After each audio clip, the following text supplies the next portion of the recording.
warahmatullahi wabarakatuh. Salam sejahtera bagi kita semua. Pertama-tama marilah kita panjatkan puji syukur kehadirat Allah Subhanahu wa taala karena dengan kesempatan yang diberikan saya dapat membagikan video dakwah edukatif ini. Oke, di sini saya akan memperkenalkan diri terlebih dahulu dengan sebuah pantun. Buah ceri, buah semangka, manis segar enak rasanya. Saya Priska Amalia, salam kenal semuanya. Ya, saya Priska Amalia dengan NIM 223121151. Saya berasal dari kelas OSIBG. Di sini saya akan membagikan video dakwah edukatif mengenai personal branding.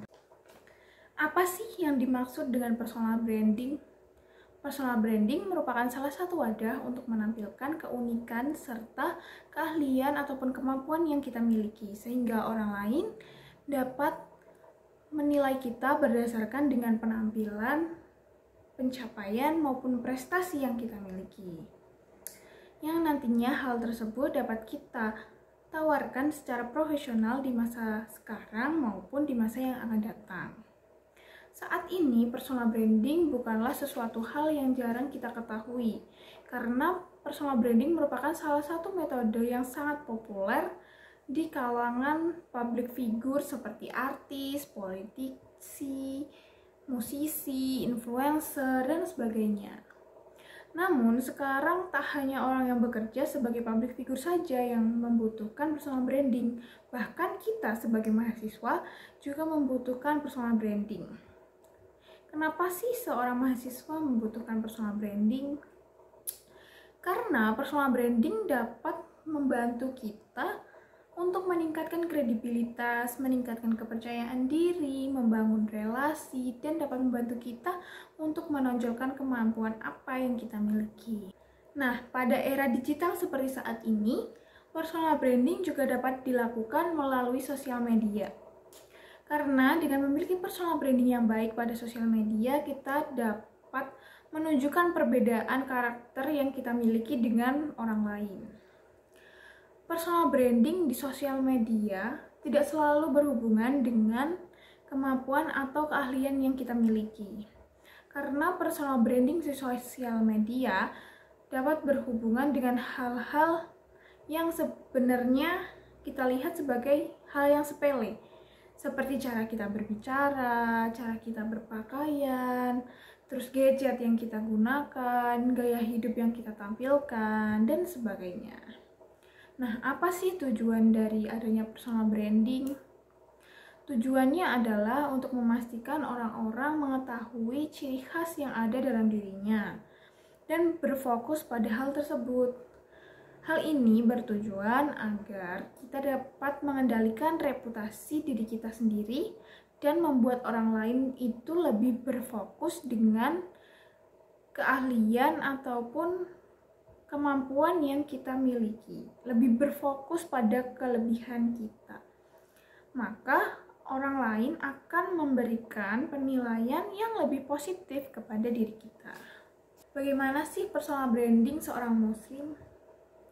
Mungkin bagi sebagian orang, kata personal branding dalam konteks keagamaan akan dirasa janggal. Padahal personal branding yang baik akan mendatangkan manfaat seperti mendapatkan kepercayaan orang lain, sehingga lebih mudah jika kita akan membangun relasi. Atau bahkan mendapat dukungan dari orang lain yang mungkin berbeda agama dengan kita sekalipun. Nah, dengan membangun personal branding, seorang muslim sudah mencerminkan sebagai seseorang yang sesuai dengan ajaran Islam secara kafah, yang nantinya akan merubah citra buruk yang selalu dikaitkan dengan umat muslim. Seperti yang orang awam menganggap bahwa muslim itu bodoh, muslim itu brutal, muslim itu pelaku terorisme, dan lain sebagainya. Itulah mengapa personal branding juga dianggap penting bagi umat beragama sekalipun.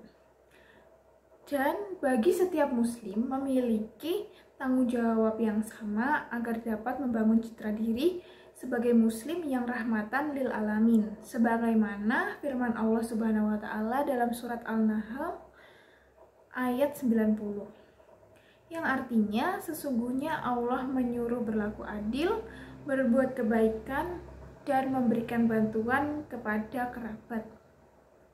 Dia juga melarang perbuatan keji, kemungkaran, dan menentang. Dia memberi pelajaran kepadamu agar kamu selalu ingat. Nah, dengan mengetahui pentingnya personal branding, berikut ada beberapa langkah-langkah yang dapat kita lakukan untuk membangun personal branding. Yang pertama yang dapat kita lakukan yaitu menerapkan citra yang ingin dikenali. Jadi kita akan menetapkan bagaimana citra diri kita yang akan dikenal oleh orang lain. Kita ingin dikenal orang lain seperti seseorang yang bagaimana.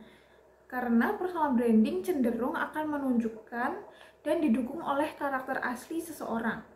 Maka citra yang akan kita bangun tersebut akan menempel di diri kita dalam waktu yang lama. Untuk itu kita wajib memastikan bahwa impresi tersebut tidak akan bersifat pura-pura yang hanya berujung pencitraan dan justru akan menghancurkan karir yang sudah kita bangun nantinya. Yang kedua adalah kita harus mengenali apa yang menjadi keunikan dalam diri.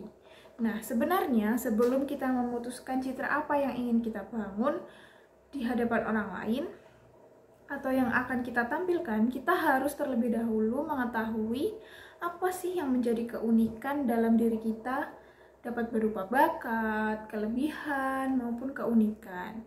Yang ketiga adalah mengasah keterampilan. Mengasah keterampilan di sini adalah yang dimaksudkan dengan memaksimalkan potensi yang sudah kita miliki, yang sudah ada dalam diri kita, yang mungkin dapat berubah bakat dan sebagainya, dengan melakukan beberapa aktivitas yang mendukung seperti mengikuti pelatihan maupun memperbanyak pengalaman. Lalu yang keempat ada menentukan target audiens. Siapa sih target kita dalam membangun personal branding? Nah, hal tersebut dapat bertujuan bagi sebuah perusahaan jika kita ingin melamar pekerjaan, bisa ke orang maupun ke hal-hal yang lainnya. Yang kelima adalah menampilkan lebih banyak portofolio. Contohnya adalah ketika kita seorang penulis maupun copywriter. Kita dapat menulis melalui blog ataupun website yang kita miliki secara pribadi, guna memberi kesempatan masyarakat yang lebih luas untuk mengetahui kemampuan-kemampuan yang kita miliki. Yang keenam ada memperluas networking. Sebenarnya kita tidak boleh hanya terpaku pada satu kelompok saja. Kita harus membuka jejaring pertemanan ataupun rekan yang luas sehingga akan membuka banyak kesempatan bagi kita untuk berkembang atau untuk mengembangkan skill-skill dan bakat-bakat yang kita miliki. Yang ketujuh adalah memanfaatkan banyak platform. Nah, kehadiran teknologi sebenarnya dapat menjadi senjata bagi kita untuk membangun personal branding di sosial media yang sudah dilakukan seperti banyak orang, seperti di Instagram, Twitter, TikTok, dan lain sebagainya. Nah, itulah beberapa langkah mudah yang dapat kita terapkan untuk membangun personal branding yang lebih baik dalam kehidupan nyata maupun sosial media. Kesimpulannya adalah personal branding merupakan hal yang sangat penting bagi kita semua. Tidak hanya orang yang bekerja sebagai public figure saja. Personal branding juga merupakan hal yang positif baik menurut pandangan secara umum maupun secara ajaran agama. Nah, itu saja yang dapat saya sampaikan. Semoga dengan adanya video dakwah edukatif yang sudah saya bagikan dapat memberikan manfaat serta motivasi bagi kita semua mengenai pentingnya sebuah personal branding bagi diri sendiri. Apabila ada salah kata dan kurang berkenan di hati, saya mohon maaf yang sebesar-besarnya. Terima kasih. Wassalamualaikum warahmatullahi wabarakatuh.